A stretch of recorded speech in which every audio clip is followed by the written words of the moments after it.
حکومت جب حضرت عمر بن خطاب رضی اللہ تعالیٰ عنہ کے ہاتھ میں آئی، اسی دوران مسلمانوں نے ایران کے ایک شہر کو فتح کیا تھا،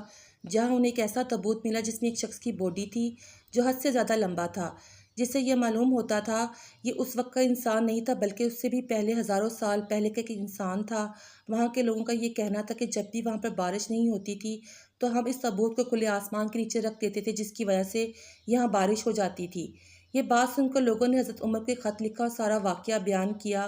حضرت عمر نے فوراً وہاں ایک بہت بڑے عالم کو بلوایا اور اس عالم نے پرانی کتابوں کے حوالے سے بتایا یہ حضرت دانیال علیہ السلام ہے، جنہوں نے اللہ تعالیٰ سے دعا کی تھی